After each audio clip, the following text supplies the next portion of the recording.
रहा है और वो बहुत हद तक हावी हो चुका है। मेन जो बड़े बड़े शहर है वहाँ का अभी तालिबान आगे नहीं आ पाया, जैसे काबुल वगैरह है। तो एक्चुअली इसमें एक और रीजन है कि काबुल की में एजुकेशन, वो राजधानी है, इंडस्ट्रियल एरिया है, तो थोड़ा वहाँ एजुकेशन है, तो वो लोग भी ज़्यादा इन लोग के बहकावे में आते नहीं है, तो इनको एक तरह का वहाँ पे पब्लिक सपोर्ट बहुत कम है। अब ये अफगानिस्तान क्या किया, तालिबान के बढ़त को देखते हुए अमेरिका ने वापस बॉम्बिंग स्टार्ट कर दिया।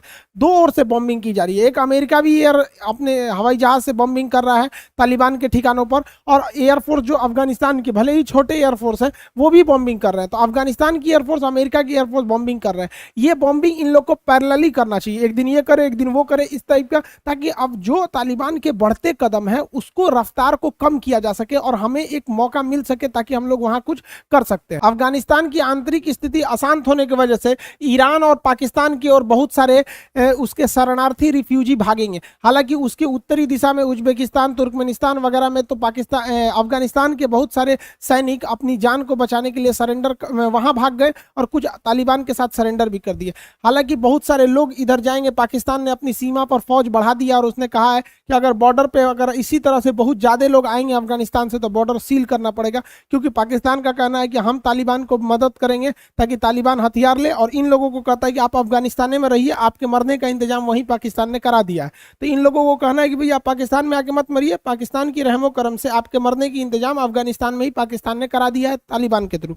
जबकि तालिबान का कहना है कि किसी को भी खतरा नहीं है, यहाँ रह सकते हैं लोग, यहाँ पे से माइनॉरिटी, भाई देखिए यहाँ जहाँ कहीं भी आतंकवादियों का बोलबाला रहेगा वहाँ माइनॉरिटी के तो कोई सुनता ही नहीं। बेचारे वहाँ सिख जो परिवार थे वो लोग अब रिफ्यूजी हो गए। अब अफगानिस्तान में उन तालिबान का कहना है कि ऐसा इन लोग का कोई खतरा नहीं होगा। एक कहने के लिए है, एक सबको पता है कि ये माइनॉरिटी वहाँ पर कितनी सेफ रहती हैं लोग वहाँ पर। अब तालिबान जैसे जैसे पावर में आ रहा है उसने कहा है कि हम शांति वार्ता करना चाहते हैं। हालांकि तालिबान को भी अगर आप देखेंगे तो उसको भी पता है कि 1990 का दशक नहीं है, ये अब दुनिया 5G की ओर बढ़ रही है। उसको अगर स्टेबल रहना है तो उसे भी हथियार छोड़ के पॉलिटिकली आना पड़ेगा। तो एक ये भी कह रहा है कि भाई हम कॉम्प्रोमाइज करने को तैयार हैं, जो भी एजुकेशन का जो है, महिलाओं का जो एजुकेशन है उस पर तालिबान ने कहा है कि हम कोई भी रोक नहीं लगाएंगे, लेकिन महिलाओं को बुर्का यानी नकाब पहनना कंपलसरी होगा। जबकि वही तालिबान है, देखिए यहाँ पे बेचारी बूढ़ी दादी है, बच्चों को पढ़ाने के लिए AK-47 लेके जा रही हैं। मतलब समझ रहे हैं कितना बेचारे लोग बुढ़ापा में तस्बीह लेके पढ़ना चाहिए।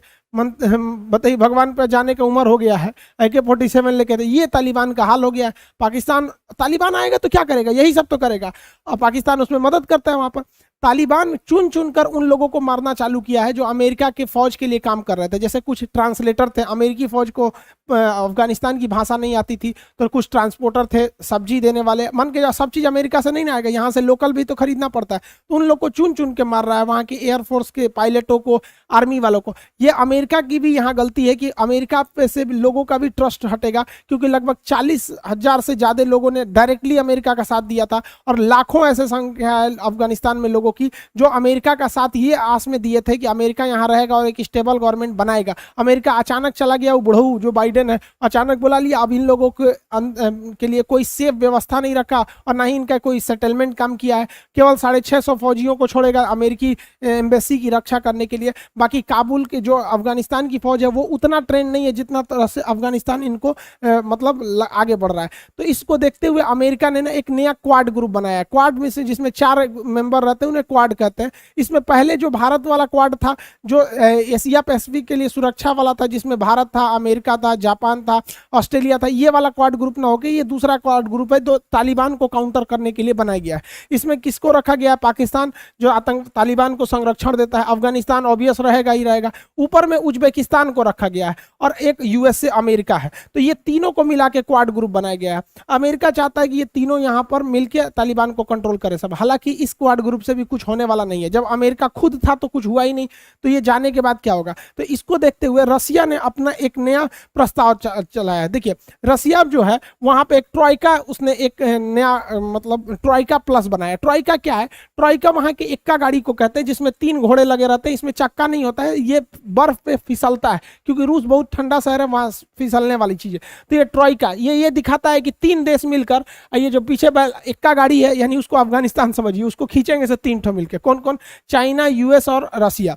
और रियल में आज के वक्त में पूरी दुनिया में इन्हीं लोगों का डोमिनेंस देखते हैं। चाइना जो है इकोनॉमिक सुपर पावर बन रहा है, रसिया और अमेरिका मिलिट्री सुपर पावर पहले से थे सब।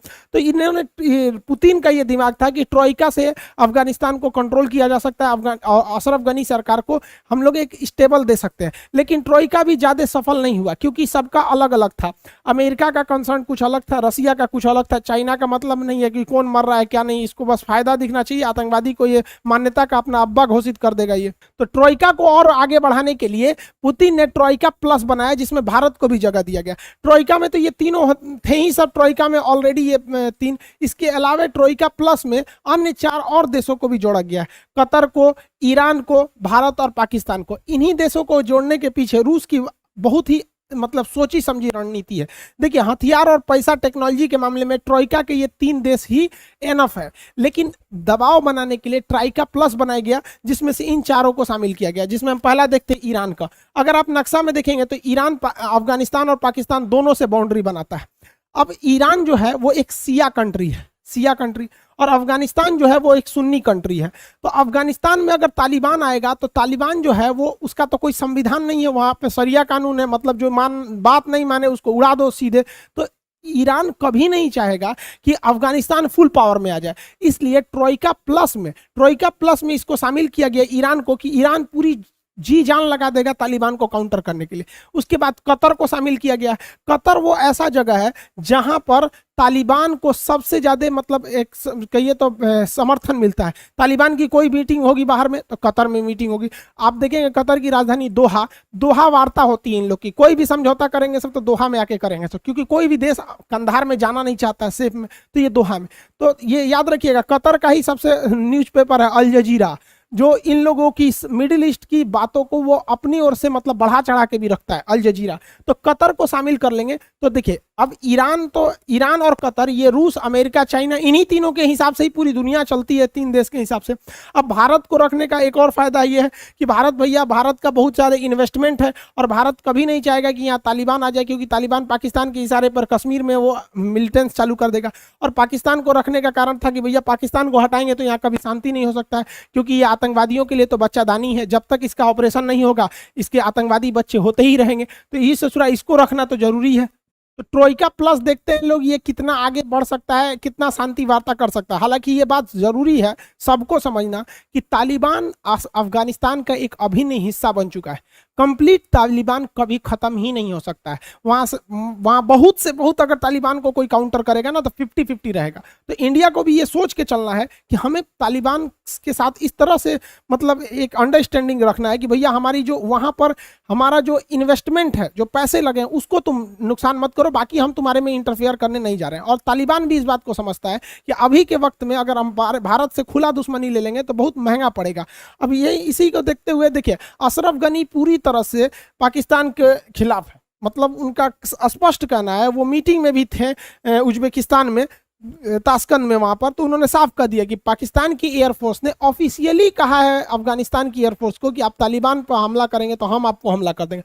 मतलब जो एयरफोर्स देश की रक्षा के लिए होती है, लेकिन पाकिस्तान की एयरफोर्स आतंकवादियों की रक्षा के लिए होता है। अब यही पाकिस्तान जो होता है, यहाँ पर 10,000 से ज्यादा जिहादियों को घुसा दिया अफगानिस्तान में, जिससे कि अशरफ गनी ने ओपन मंच पर किया है। अब किसी देश का प्रेसिडेंट बोलता है तो इस बात की बहुत बड़ी वैल्यू होती है। ये पाकिस्तान वाले कितने गिरे हुए हैं आप अंदाजा लगाइए। बकरीद की नमाज हो रही थी प्रेसिडेंट पैलेस में, बकरीद के नमाज में भी बम फोड़ दिया सब। बेचारा देखिए, ये बेचारे एक आदमी है, घबरा के मतलब उठ के जाने लगे। अब बताइए, कोई नमाज पढ़ रहा है उस वक्त भी बम फोड़ रहे हो। आप बताइए, इस्लामिक ऑर्गेनाइजेशन के जो 57 देश हैं, क्या इस पर प्रतिक्रिया सुने हैं? नहीं हो सकते। लेकिन यही अगर रॉकेट हमला नमाज पढ़ रहे फिलिस्तीनियों पे होता या कश्मीर पर होता तो बवाल मचा देते। इसी वजह से ओआईसी की लोगों बात नहीं मानते, क्योंकि लोगों को भी पता है कि भैया ओआईसी कंट्री में 57 देश है, ये कब किसके साथ जाएंगे, ये अपने हिसाब से सेलेक्टिव आइडिया रखते हैं। बताइए, हम तो दाद देना चाहते हैं अशरफ गनी साहब को कि ये देखिए, यहीं पर ये बैठे हैं अशरफ गनी साहब, यहाँ पर इन्होंने